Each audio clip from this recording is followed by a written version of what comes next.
Hello दोस्तों, तो स्वागत है आपका उत्तराखंड कोर्स की क्लासेस में। कैसे हैं आप सभी लोग? आई होप सब बढ़िया होंगे। तो चलिए बढ़ते हैं आज अपने अगले टॉपिक की ओर। कल की क्लास में हमने कवर करा था जैसे आपके ये शक, कुषाण और योद्धे को। हमारा प्राचीन काल चल रहा था। अभी प्राचीन काल जो है लगभग 2 दिन तक आज और कल में, मतलब कल या परसों में ही समाप्त हो जाएगा। तो आज जो हमारा होगा नेक्स्ट टॉपिक होगा, वो मैंने कल आपको चार्ट के अकॉर्डिंग बता ही दिया था कि किस तरह से हम प्राचीन काल को कवर करेंगे। तो कल के एक बार क्लास को रिवीजन कर लिया जाए तो ज़्यादा बेटर रहेगा। तो हमने स्टार्ट करा था जैसे हमारे क्या था, सबसे पहले जो थे कुड़िंद हुए थे, कुड़िंद वंश के आए थे। कुड़िंद वंश में जो था हमारा प्रारंभिक कुड़िंद थे, फिर मध्यवर्ती, फिर उत्तरवर्ती कुड़िंद होते हैं। जो लास्ट वाले प्राचीन काल के कुड़िंद थे उन्हें उत्तरवर्ती कुड़िंद कहते हैं। तो जो हमारे मेन जो टॉपिक है, हमारे जो कुड़िंद हैं वो हमारे हैं उत्तरवर्ती कुड़िंद वाले, यानी कि प्राचीन काल के कुड़िंद। तो प्राचीन काल के जो कुड़िंद थे वो हमारे थे 200 ईसा पूर्व से 300 ईस्वी तक। तो 300 ईस्वी तक क्या आता है, कुड़िंदों का शासन रहता है। अभी यहाँ पर भी कुड़िंद चल रहे हैं, लेकिन क्या हुआ, जैसे कुड़िंदों का शासन चलता रहा तो यहाँ पे अमोघ भूति की मृत्यु हो जाती है।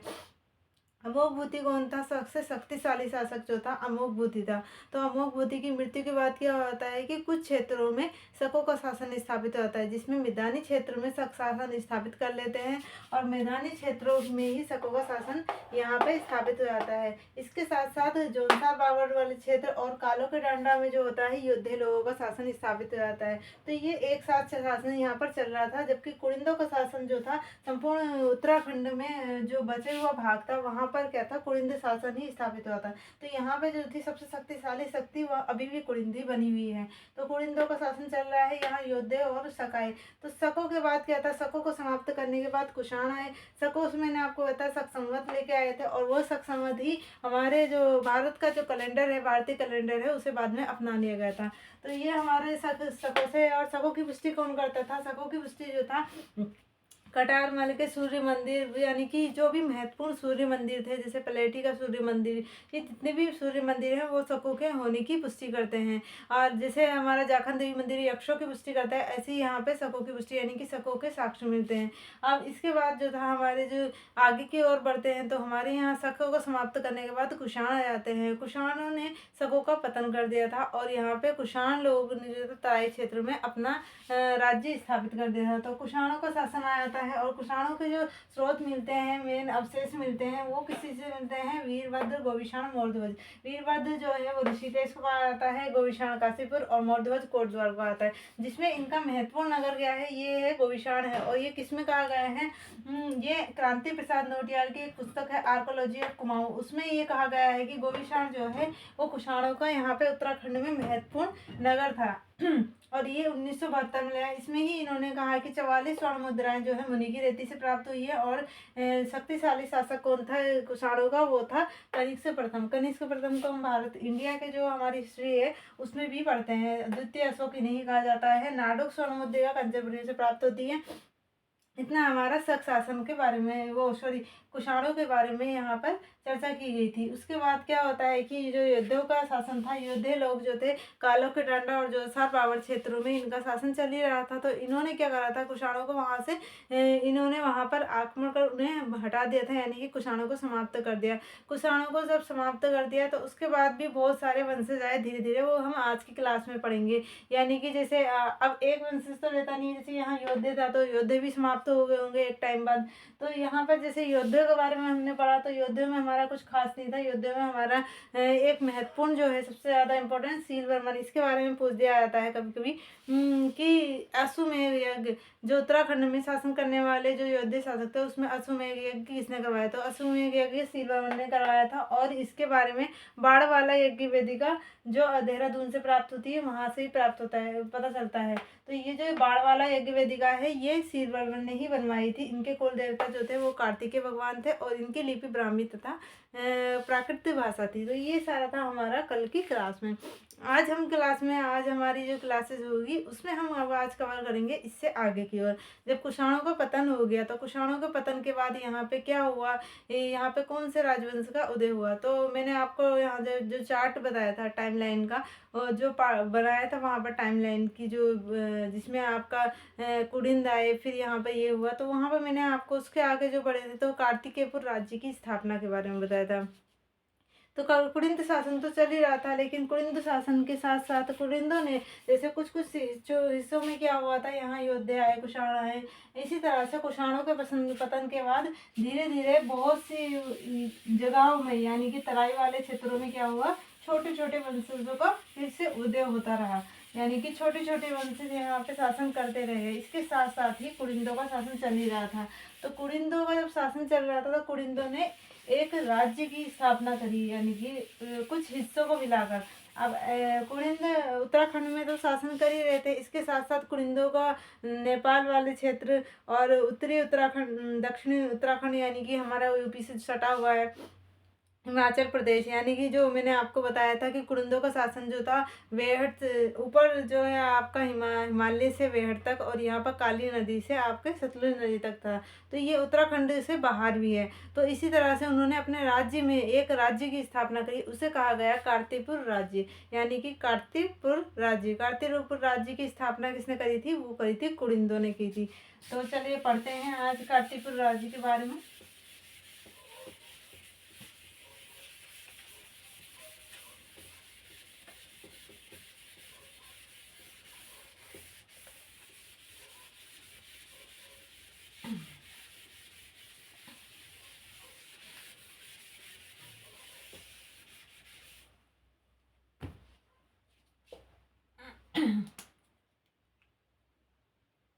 एक बार कल की टाइमलाइन देख लेते हैं। यहाँ पर हमारे आए थे कुरिंद, कुरिंद हमारे कंप्लीट हो गए थे, कुरिंद हमारे कंप्लीट हो गए थे। कुरिंदों के साथ साथ तराई वाले क्षेत्र, तराई मैदान, मैदान ये फिर छोटा लिख दिया मैंने, मैदान, मैदान वाले क्षेत्रों में क्या होता है, यहाँ पर आता है शकों का शासन। सबसे पहले आते हैं शक, शक आते हैं, फिर इसके बाद जो आते हैं वो आते हैं कुषाण। ये कुषाणों का यहाँ पर आगमन होता है। और इसी के साथ साथ जो है जोनसार बावड़ वाले क्षेत्र में कौन होते हैं, योद्धे आ जाते हैं। योद्धे, योद्धों का ही शासन होता है इनके साथ। सबको कुषाणों को हटा देता है, समाप्त कर देता है, समाप्त कर देते हैं, ये कर देते हैं योद्धे। अब योद्धों ने जब कुषाणों को समाप्त कर दिया तो हमारे इसके बाद जो अब आज का टॉपिक होगा वो हो जाएगा कीर्तिपुर राज्य। कीर्तिपुर राज्य की स्थापना होगी। इसके बाद कीर्तिपुर राज्य में जो है आपका, कीर्तिपुर राज्य से आगे को बढ़ेंगे तो यहाँ पर कीर्तिपुर राज्य में ही नागवंश आ जाता है। नागवंश, नागवंश आ जाता है। फिर इसके बाद जो आता है वो आता है कन्नौज का मोखरी वंश, यानी कि मोखरी वंश आ जाता है। मोखरी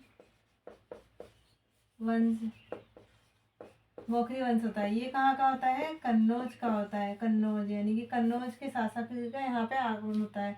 तो कन्नौज का मोखरी वंश होता है। ये जो मोखरी वंश होता है इसी में ही किसका वंश आ जाता है, हर्षवर्धन, हर्षवर्धन का काल आ जाता है, यानी कि इसको कहते हैं वर्धन वंश, वर्धन वंश, वर्धन वंश, वर्धन वंश, वर्धन वंश। ये जो मोखरी वंश था इसी के साथ साथ ये वर्धन वंश आता है। वर्धन वंश के बाद जो आता है वो आता है पौरव वर्मन वंश, पौरव वर्मन वंश, वर्मन वंश। ये आज जो हम आज कवर करेंगे वो हम पढ़ेंगे कर्तेपुर राज्य, नागवंश, मोखरी वंश, वर्धन वंश और पौरव वर्मन वंश। इतना आज कवर करेंगे। और फिर इसके बाद जो हमारा बचेगा प्राचीन काल में वो बचेगा हमारा कत्यूरी वंश। कत्यूरी वंश हमारी जो होगी वो कल की क्लास में होगी, थोड़ी क्लास लेंदी रहेगी क्योंकि कत्यूरी वंश में थोड़ा अच्छे से डीपली देखेंगे। तो आज हमारा क्या है, कर्तेपुर राज्य, नागवंश, मोखरी वंश, पौरव वंश और यहाँ पे फिर वर्धन वंश। तो चलिए बढ़ते हैं।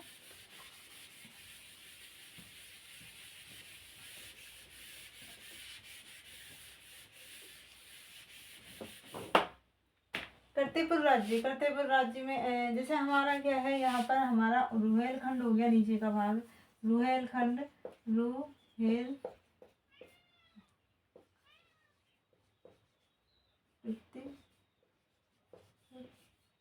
राज्य राज्य ये किसने करा था? कुलिंदों ने ही स्थापित करा था। कुलिंद द्वारा स्थापित, कुलिंदों द्वारा ही स्थापित किया गया था। इसमें जो क्षेत्र आते हैं वो आता है रुहेलखंड आता है, और आपका यहाँ पर जो ये रुहेलखंड जो है, यहाँ नीचे की ओर वो उत्तरी रुहेलखंड की बात चल रही है, यानी कि जो रुहेलखंड वाला जो नीचे का भाग है वो नहीं शामिल है। यहाँ पर आपका उत्तरी वाला रुहेलखंड वाला भाग शामिल हो जाता है, और यहाँ पर आपका ओवरऑल जो भी उत्तराखंड है, उत्तराखंड का भाग यहाँ पे यूके यानी कि उत्तराखंड शामिल होता है। और यहाँ पर आपका आ जाता है हिमाचल प्रदेश, ये आपका हो गया एचपी। तो ये आपका हिमाचल प्रदेश। तो कीर्तिपुर राज्य की स्थापना किसने की थी? स्थापना की थी यानी कि स्थापना की थी, किसने की थी? इस राज्य की स्थापना की थी कुलिंदों के द्वारा। तो कुलिंदों के द्वारा ही कीर्तिपुर राज्य की स्थापना की गई थी। और इसमें कुछ ज़्यादा पूछा नहीं जाता है, इसमें ये पूछा जाता है कि किसके द्वारा कीर्तिपुर राज्य की स्थापना की गई थी? तो कुलिंदों द्वारा ही कीर्तिपुर राज्य की स्थापित किया गया था। इसके साथ साथ जो था उत्तराखंड में कुलिंद शासन चल रहा था, कुलिंद शासन स्थापित ही था। कुलिंद द्वारा गई तो कुलिंदों हो गई। तो जो पूरे संपूर्ण और जगह पे था वो कुलिंद शासन ही था, लेकिन इन्होंने क्या करा कि इतने सारे पूरे क्षेत्र को लेकर क्या कर दिया, एक कीर्तिपुर राज्य बना दिया। तो यहाँ पर भी कुलिंद शासन, ये पूरा कुलिंद शासन ही हुआ। जब कीर्तिपुर राज्य उसमें मिल गया तो पूरा यहाँ पर भी कुलिंदी शासन ही होगा। इसके साथ साथ थोड़े बहुत छोटे मोटे जो थे यहाँ पे शासक, यानी कि छोटे मोटे जैसे थोड़े थोड़े से भाग पे क्या होता है अधिकार कर लेते हैं। तो वहाँ पर क्या थे, कुछ कुछ वंशज, छोटे छोटे वंशज ने क्या कर दिया था, अपना थोड़ा बहुत क्षेत्र घेर लिया था। तो ये था हमारा कीर्तिपुर राज्य। इससे आगे हमने क्या कहा था कि कीर्तिपुर राज्य के आगे बढ़ते हैं तो कुलिंदों के द्वारा स्थापित किया गया था कीर्तिपुर राज्य। तो कीर्तिपुर राज्य से आगे की ओर देखते हैं तो हमारा कीर्तिपुर राज्य में क्या होता है, कीर्तिपुर राज्य के अंदर आ जाता है हमारा नागवंश। जो सबसे पहले कीर्तिपुर राज्य को स्थापित करा था वो किसने करा था? स्थापित किया था, वो किया था कुलिंदों द्वारा। कुलिंदों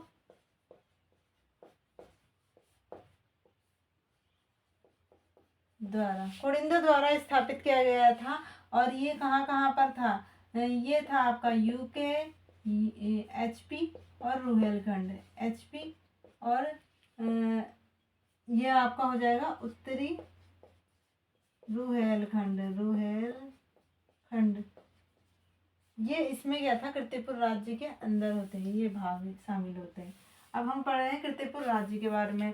तो कीर्तिपुर राज्य में ही पहले तो कुलिंदों ने स्थापित करा था, उन्होंने स्थापित करा, अपनी शासन प्रशासन वहाँ पे लागू करी, सब कुछ रहा। लेकिन उसके बाद क्या होता है कि कीर्तिपुर राज्य में क्या होता है कि कीर्तिपुर राज्य के जैसे हमारा जो रुहेलखंड का उत्तरी भाग लिया, ऐसे ही क्या लिया उत्तर, वहाँ पर भी कुछ ना कुछ थोड़े थोड़े जो पार्ट्स होंगे वो, और लोग भी वहाँ पे शासन कर ही रहे होंगे। उसके साथ साथ कीर्तिपुर राज्य का भी चल रहा है। तो कीर्तिपुर राज्य में जब कुलिंदों का शासन था तो उसके बाद में जो दूसरी शक्ति आई, उन्होंने नागवंश के लोग आए, नागवंश ने क्या कर दिया, कीर्तिपुर राज्य में कुलिंदों को समाप्त कर दिया और यहाँ पर लेके आ गया अपना नागवंश। तो यहाँ पे जो वंश आया उसका नाम था नागवंश।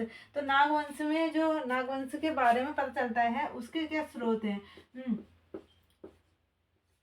नागवंश, तो नागवंश में जो हम बेसिकली पढ़ेंगे वो क्या है कि ज़्यादातर इसमें स्रोतों के बारे में बताया गया है और इसके 4 नाग नरेशों के बारे में बताया गया है। तो नागवंश में जो थे, सॉरी 4 नहीं 5 नाग नरेश थे। 5 नाग नरेशों के बारे में पता चलता है। और वो किस में पता चलता है? वो जो 5 नाग नरेशों के पता चलता है वो अल्मोड़ा के ताम्रपत्र अभिलेख से पता चलता है। ताम्रपत्र यानी कि ताम्रपत्र अभिलेख कैसा होगा?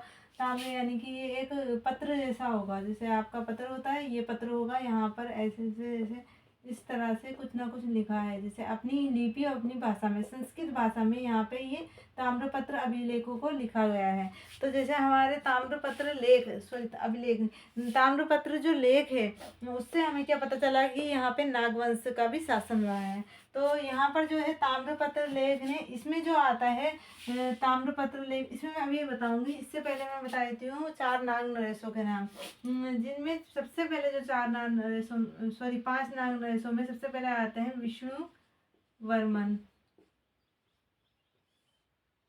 सॉरी, ये तो वर्मन वंश हो गया। इसमें क्या है कि चार नाग नरेश हैं, चार नाग नरेशों के नाम थे। ये ताम्रपत्र अभिलेख भी, ये भी वर्मन वंश का है। इसमें जो नाग नरेश हैं उनके लिए हैं दो त्रिशूल लेख, यानी कि जो इनके बारे में पता चलता है वो पता चलता है दो त्रिशूल लेखों से। नाग नरेशों के बारे में किससे पता चलता है? नाग वंशों के बारे में पता चलता है त्रिशूल लेखों के से। त्रिशूल लेख एक है हमारा जम्मू कश्मीर में मिलता है और एक मिलता है चमोली में, हमारे उत्तराखंड में।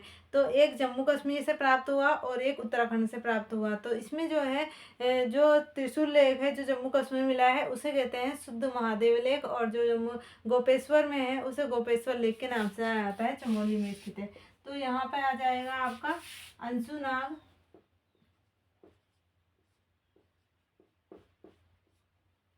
अंशुनाग, विभुनाग, विभु,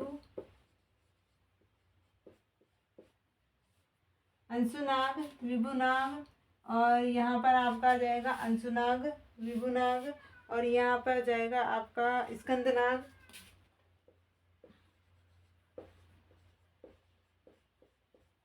स्कंदनाग, और ये हो गया आपका गणपति नाग। तो ये हमारे चार नाग नरेश हैं, जिसमें ये सबसे शक्तिशाली जो था वो कौन था? गणपति नाग था। ये था सबसे ज्यादा सर्वाधिक शक्तिशाली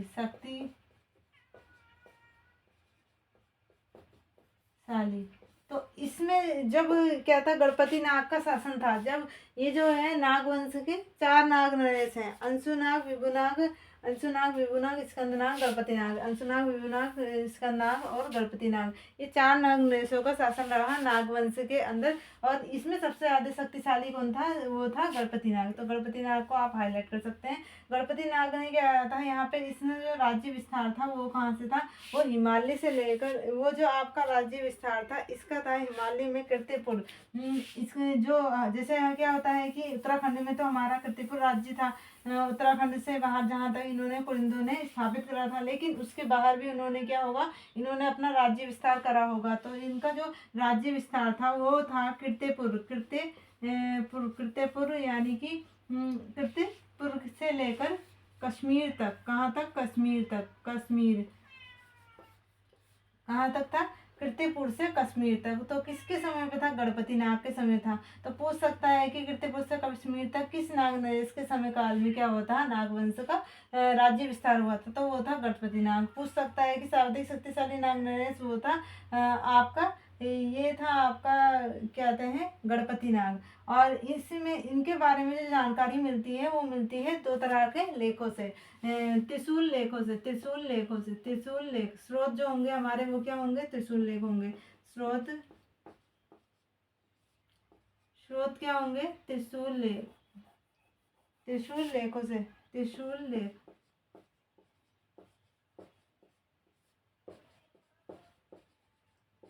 तो दो लेख मिले हैं हमें इनके बारे में। तो मैंने कहा ये कश्मीर तक था, कीर्तिपुर से कश्मीर तक। तो पहला जो हमारा त्रिशूल लेख मिला है वो जम्मू कश्मीर में मिला है। तो हमारे दो त्रिशूल लेख मिले हैं, एक शुद्ध महादेव त्रिशूल लेख, शुद्ध महादेव त्रिशूल लेख, लिख सकते हैं आप, इसको शॉर्ट में लिख देती हूँ, त्रिशूल लेख। और दूसरा है गोपेश्वर त्रिशूल लेख, गोपेश्वर त्रिशूल लेख, ये है चमोली में, चमोली त्रिशूल लेख, ये त्रिशूल लेख है। इसमें क्या है, जो ये जम्मू कश्मीर में, ये कहाँ है? JNK। जो पहले से आपके नोट्स हैं उसमें जम्मू कश्मीर, अब तो जम्मू और कश्मीर अलग अलग हो गए। अब क्या हो गया है कि उसमें जैसे जम्मू कश्मीर का ये जो हुआ था 371 हटाने में, शुद्ध महादेव जो था, शुद्ध महादेव आपके जम्मू कश्मीर में है, और यहाँ पर है गोपेश्वर चमोली में स्थित है। तो यहाँ पर ये जो गोपेश्वर चमोली में त्रिशूल लेख है, इसमें ये किसने बनाया था? जो हमारा था ये गणपति नाग के समय में बना है। और इसी समय में क्या हुआ था, इन्होंने त्रिशूल शुद्ध महादेव यानी कि क्या करा था, राज्य विस्तार जो था कश्मीर तक लेके गए थे। और इसके साथ साथ क्या होता है, इनके जो नाग, ये जो नाग वंश के हैं, तो इन्होंने क्या करा था, मंदिरों का निर्माण करा था। कुछ कुछ मंदिर हैं जिनसे इसके बारे में चर्चा में पता चलता है। तो इसमें जो नाग नरेशों के द्वारा यानी कि इनके उसमें बने हुए मंदिर हैं, उनके कौन कौन से नाम हैं। तो यहाँ पे जो पहला है, पहले हमें पता चलता है त्रिशूल लेखों से, और दूसरा हमारा पता चलता है कुछ मंदिर हैं जिसमें आपका पता चल जाता है बेरी नाग। इनके कुछ नाग नरेशों के प्रमुख मंदिर, प्रमुख प्रमुख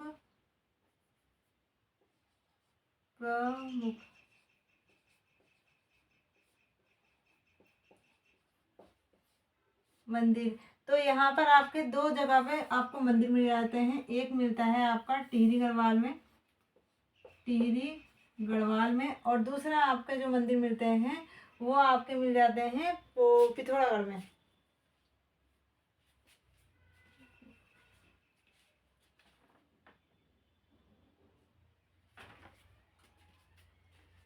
पिथौरागढ़ में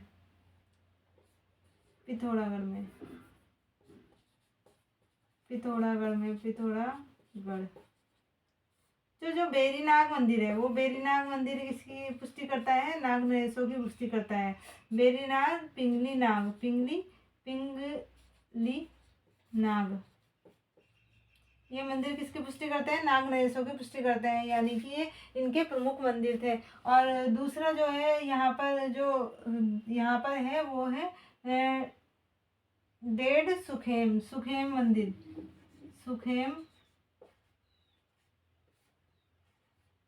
मंदिर सुखेम मंदिर।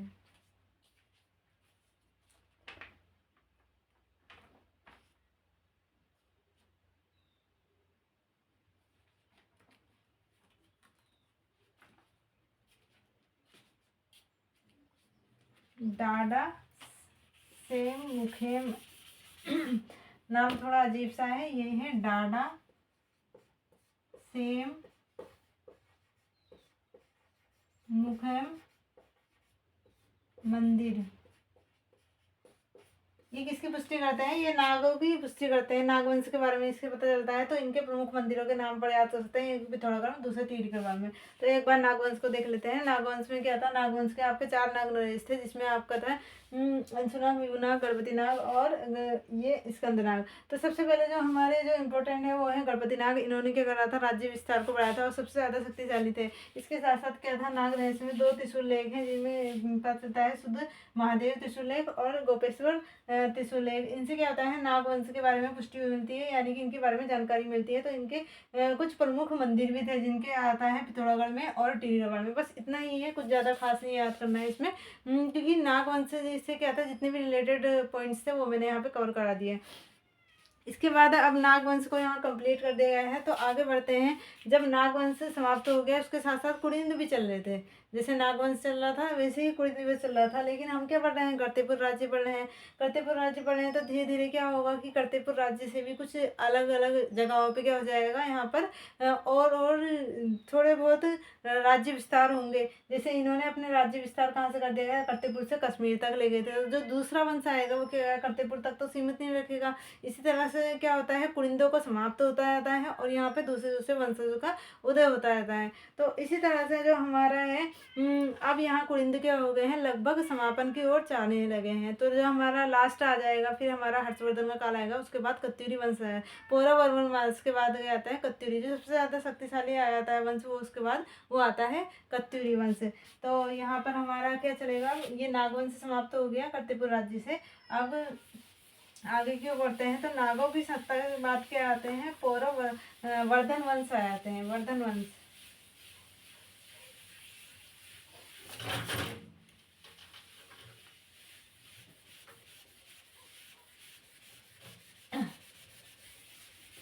कर्तेपुर राज्य को मिटा दिया है मैंने, क्योंकि क्या हुआ था कि इन्होंने अपने राज्य विस्तार को बढ़ा दिया था। धीरे धीरे कुड़िंदों की समाप्ति होती है और यहाँ पर क्या होती है, अन्य वंशज अपना राज्य विस्तार कर देते हैं। और यहाँ पर राज्य विस्तार के साथ साथ ही यहाँ पे वंशों का अपना उदय होता रहता है, जिसमें क्या होता है, कुड़िंदों का समापन की ओर चल जाते हैं। तो यहाँ पर जो आता है, इससे आगे हमारा जो होता है नेक्स्ट टॉपिक है, वो क्या है कि कर्तेपुर राज्य हो गया था, नागवंश आया था, कुलिंदों ने करा था। कुलिंदों के बाद यहाँ पे जो कर्तेपुर राज्य में था, नागवंश आया था। अब इसके बाद क्या हुआ था कि कन्नौज का मोखरी वंश आया था। कन्नौज का मोखरी वंश, मोखरी वंश, मोखरी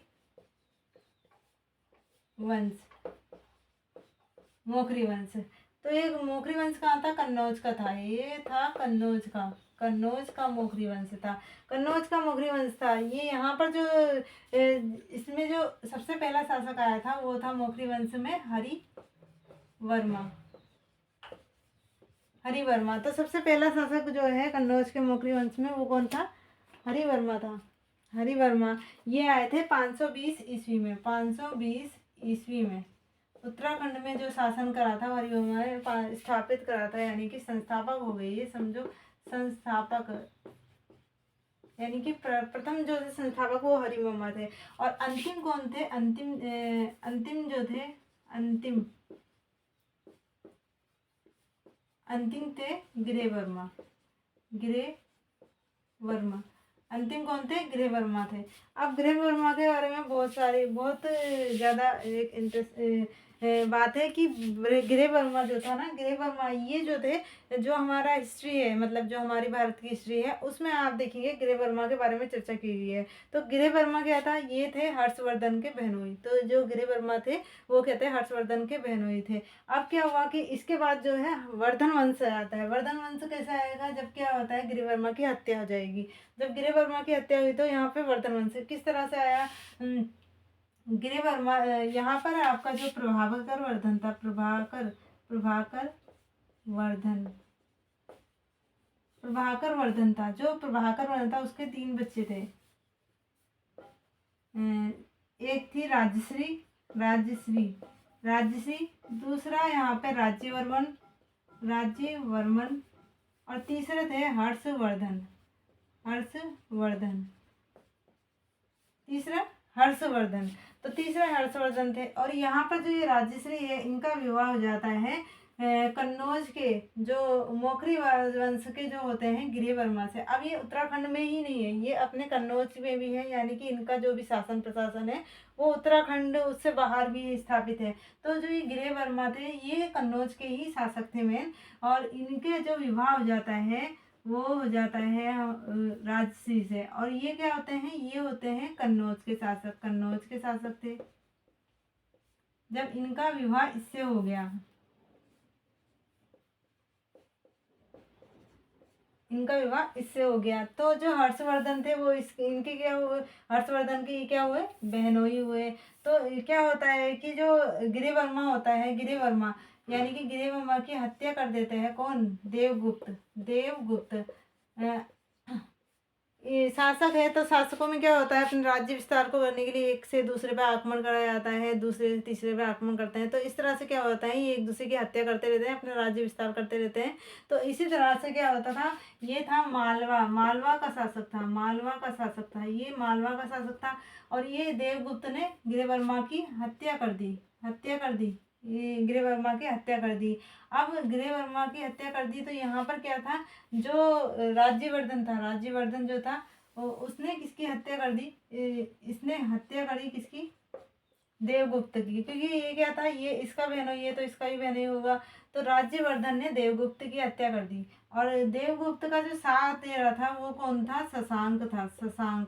शशांक जो था वो देवगुप्त का साथी था, यानी कि इसका जो सहयोगी था वो कौन था? शशांक था। तो शशांक ने किसकी हत्या कर दी? फिर राज्यवर्धन की हत्या कर दी। शशांक ने राज्यवर्धन की हत्या कर दी और हर्षवर्धन ने फिर शशांक की हत्या कर दी।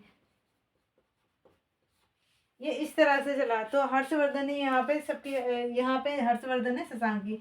तो क्या हुआ कि गृहवर्मा की जो विवाह हुआ था गृहवर्मा का, राजश्री से हुआ था। राजश्री का 2 भाई थे, राज्यवर्धन और हर्षवर्धन। और ये प्रभावर्धन के 3 बच्चे थे, जिसमें से राजश्री क्या होता है, यहाँ पे इसकी मृत्यु हो जाती है। इसकी मृत्यु कौन कर देता है? देवगुप्त कर देता है। तो राज्यवर्धन जो राजश्री का भाई होता है वो देवगुप्त को मार देता है। फिर राजश्री के भाई को कौन मार देता है? शशांक मार देता है। शशांक को कौन मार देता है? हर्षवर्धन। तो जो लास्ट में बचते हैं वो कौन होते हैं? हर्षवर्धन। तो ये दोनों तो चले गए, खत्म। ये तो खत्म। तो बचे कौन, हर्षवर्धन। तो यहाँ पे जो शासन आएगा, इसके बाद जो शासन आता है वो किसका होता है, ये जो जितना भी राजपाट है वो किसका होता है, हर्षवर्धन का होता है। तो ये शासन जो अंतिम शासक था ये खत्म हो गया। अब ये जब लास्ट में इनका दी एंड हो गया, तो यहाँ पर हर्षवर्धन का शासन स्थापित हो गया। तो ये आपको समझ में आया होगा किस तरह से हुआ। तो यहाँ पे आ जाता है इसके बाद वर्धन वंश। वर्धन वंश कन्नौज के मौखरी वंश से सिर्फ इतना ही पूछेगा कि प्रथम और अंतिम कौन था, और थोड़ा बहुत पूछ देगा कि कहाँ के संस्थापक कितने में हुआ था, कितनी 520 ईस्वी में हुआ था। तो इसके बाद जो शासक आते हैं उनका क्या होता है, वो आ जाता है वर्धन वंश। वर्धन वंश, वर्धन वंश। तो वर्धन वंश में जो हमारे थे यहाँ पर वो थे हर्षवर्धन। हर्षवर्धन, तो हर्षवर्धन का काल तो बहुत लंबा रहा, मतलब ये क्या थे, एक योग्य शासक थे। हर्षवर्धन क्या थे, एक योग्य शासक थे। तो मैं यहाँ पे थोड़ा लिख देती हूँ क्योंकि इसमें थोड़ा लिखना पड़ेगा ऊपर की ओर। तो ये आ जाएगा हमारा वर्धन वंश।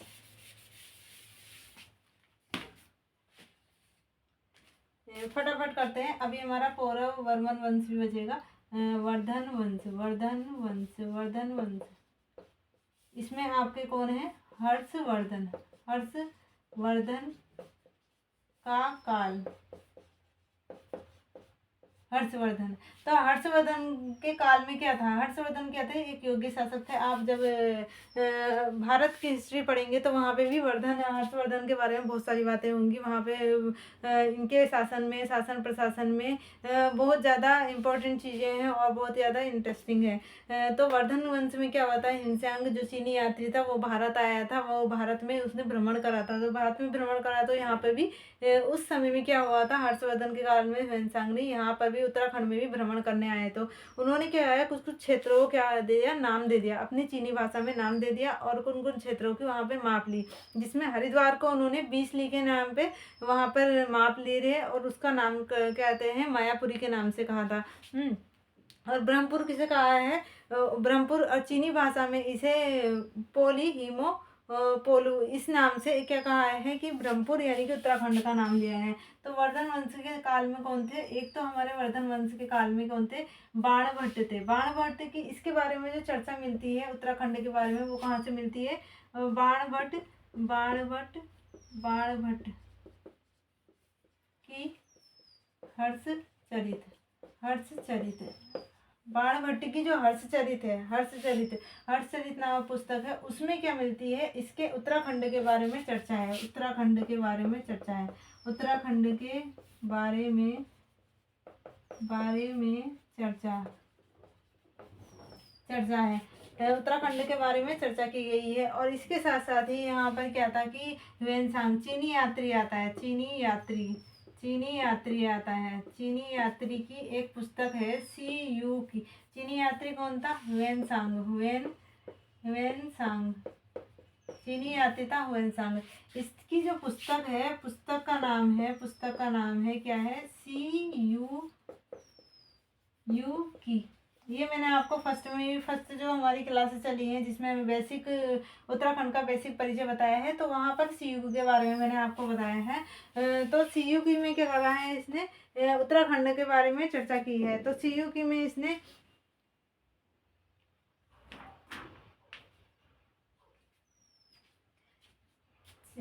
कहा है ब्रह्मपुर कहा है उत्तराखंड को ब्रह्मपुर, यानी कि ब्रह्मपुर तो वैसे कहा है, लेकिन चीनी भाषा में क्या कहा है इसने, पोली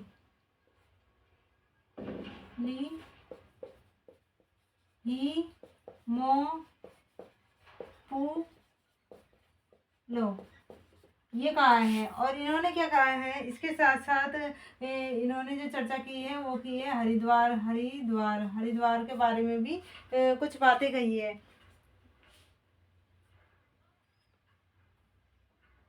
हरिद्वार के बारे में भी कुछ बातें कही गई हैं। हरिद्वार को मायापुरी के नाम से कहा है, मायापुरी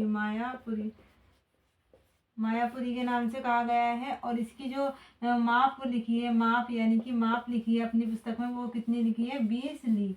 और कहा गया है कि जो एक क्षेत्र है मायापुरी यानी कि जो हरिद्वार है उसका कितनी माप है, इतनी है।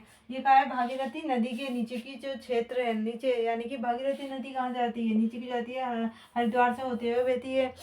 भागीरथी गंगा के नाम से जाती है, हरिद्वार से बहती है। तो वहाँ पे जो नीचे का क्षेत्र है उसमें कहा गया है मायापुरी है ना, उसकी माप कितनी गई है, 20 लिखा है। तो ये किस में चर्चा की है, इसने सीयूकी में चर्चा की है। सीयूकी में किसने की है, ह्यूएन सांग ने, ह्यूएन सांग ने कहा है इसके बारे में यहाँ पर चर्चा की है, यहाँ पर चीनी यात्री ने।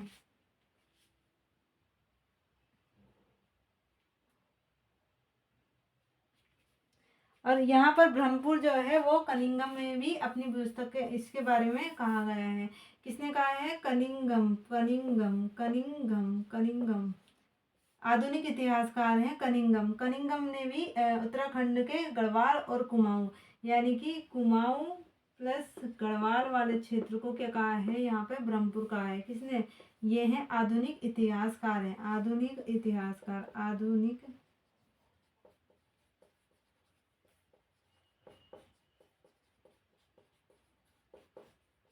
आधुनिक इतिहासकार हैं। तो इतना था हमारा वर्धन वंश के बारे में। ये क्या होता है, जब हर्षवर्धन का काल चलता है तो हर्षवर्धन के काल में क्या होता है, बहुत सारी चीज़ें होती हैं। यहाँ पे एक ऐसा शासन स्थापित था जहाँ पर क्या था, बहुत ही शक्तिशाली था हर्षवर्धन। हर्षवर्धन के काल में क्या हुआ था, जो हिंसांग आया था, तो इसके काल में क्या था, एक उत्तराखंड जो था सूत्र में बंधा हुआ था। लेकिन क्या हुआ, इसके बाद जो हुआ था, जब हर्षवर्धन की मृत्यु हो जाती है, यहाँ पर हर्षवर्धन की मृत्यु हो गई जब, तो यहाँ पे क्या हो जाता है, अराजकता का माहौल हो जाता है। मृत्यु के बाद क्या होता है, अराजकता का माहौल आ जाता है। अराजकता यानी कि मतलब ये क्या होता है कि एक ऐसा शासक नहीं होता है वहाँ पे जो पूरे उत्तराखंड को, संपूर्ण उत्तराखंड को एक सूत्र में बांध सके। उस समय क्या होता है फिर कि किसी के एक जो बहुत सारा शक्तिशाली हो, तो उस समय क्या होता है, छोटे छोटे गढ़ों में टूट जाते हैं। तो जो जब अराजकता का माहौल आ जाता है, यहाँ पर अराजकता होती है, इसे ही अराजकता कहते हैं। तो ये क्या होता है, टूट जाता है, टूट जाता है, किसमें टूट जाता है, किसमें, छोटे छोटे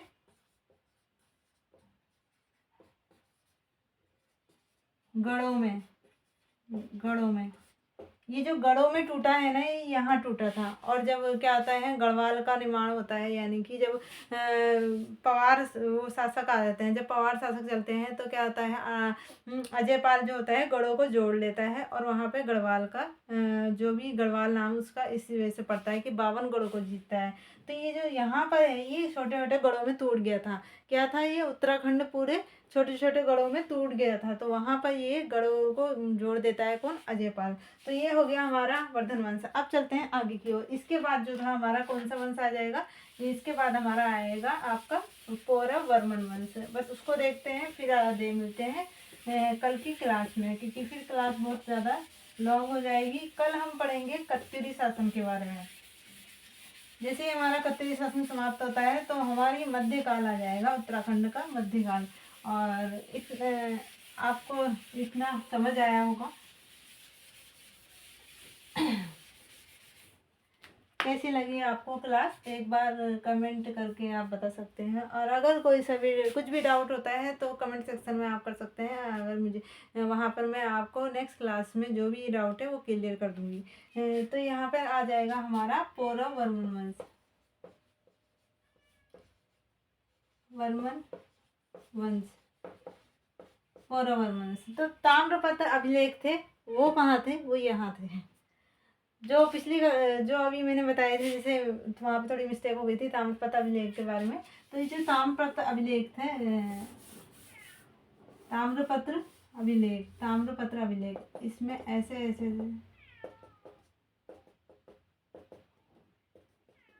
इसमें कुछ लिखा था। कौन सी भाषा थी, संस्कृत, संस्कृत भाषा, संस्कृत भाषा। संस्कृत भाषा में लिखा है, कौन सा है, ताम्रपत्र लेख, ताम्रपत्र लेख। ये कहाँ है, अल्मोड़ा, अल्मोड़ा, अल्मोड़ा से मिला है, अल्मोड़ा से मिला है ताम्रपत्र लेख अल्मोड़ा से प्राप्त हुआ ताम्रपत्र लेख। और ये कब प्राप्त हुआ था? 1915 में प्राप्त हुआ था। 1915 में प्राप्त हुआ था। 1915 में प्राप्त हुआ है ताम्रपत्र लेख। और ये अल्मोड़ा से प्राप्त हुआ था, संस्कृत भाषा में है। इसमें किस किस शासक के बारे में बात की गई है? इसमें बात की गई है, एक बात की गई है द्युतिवर्मन, और दूसरा है द्युतिवर्मन है, और दूसरा है विष्णुवर्मन सेकंड। तो जो बात हुई है वो हुई है द्युतिवर्मन और विष्णुवर्मन सेकंड। द्युतिवर्मन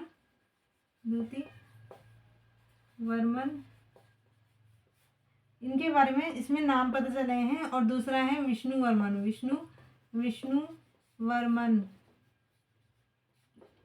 अभी मैंने शासक नहीं बताया है। ये दो शासकों के नाम कहाँ से मिले हैं? ताम्रपत्र लेख से मिले हैं, जो अल्मोड़ा से प्राप्त हुआ है। 1915 में ये प्राप्त किया गया था। तो ये किसके बारे में बताता है? ये वर्मन वंश के बारे में बताता है। तो इसी तरह से हमें स्रोत मिले जिससे हमें पता चला वर्मन वंश के बारे में। तो इसमें क्या थे? 5 शासक आए थे वर्मन वंश में। तो इसमें जो सबसे पहले आए थे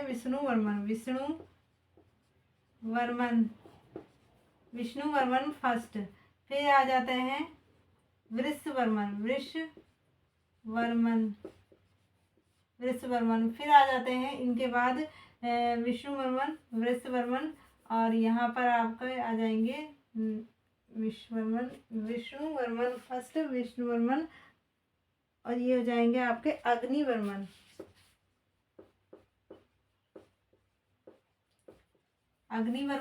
और यहाँ पर आपके आ जाएंगे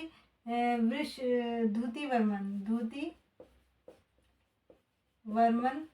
और यहाँ पे आ जाएंगे आपके आप देख रहे होंगे 5 है, तो लास्ट हमारे विष्णुवर्मन सेकंड बचे होंगे। तो यहाँ पर हमारे आ जाएंगे विष्णुवर्मन सेकंड। तो ये जो थे ना, ये 3 वाले जो थे, ये लास्ट के 3 हैं। इन्होंने जो उपाधि धारण करी थी परम भद्दारक महाराजाधिराज। भद्दारक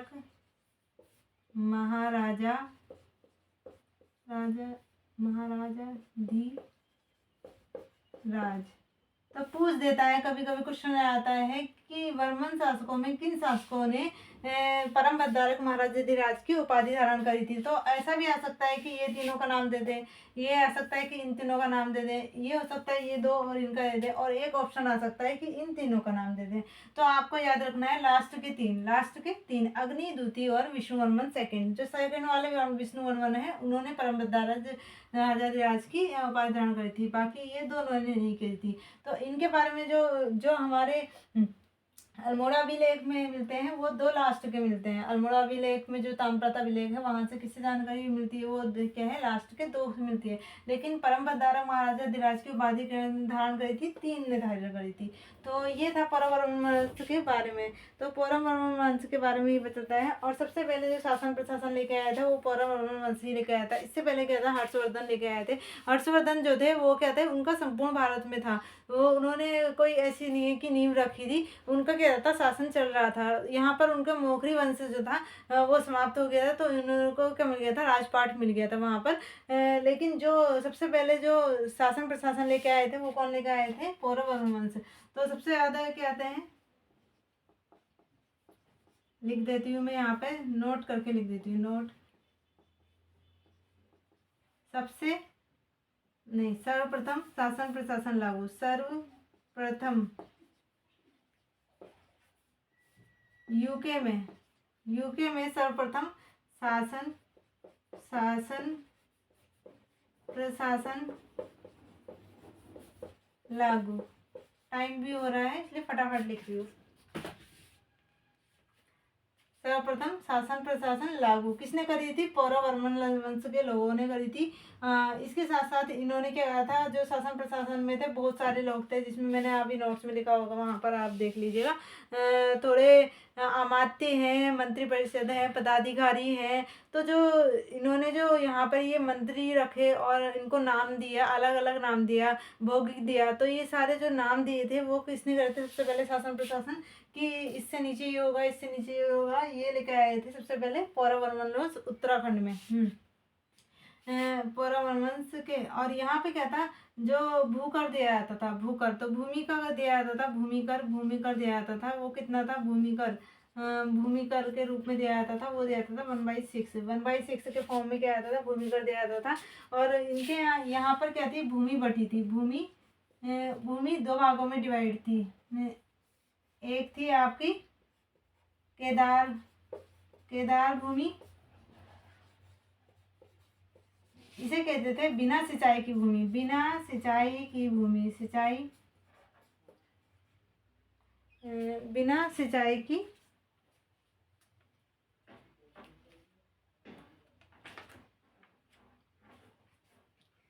सॉरी ये था आपका सिंचाई वाली भूमि, केदार भूमि, सिंचाई वाली भूमि, सिंचाई वाली भूमि, सिंचाई वाली भूमि।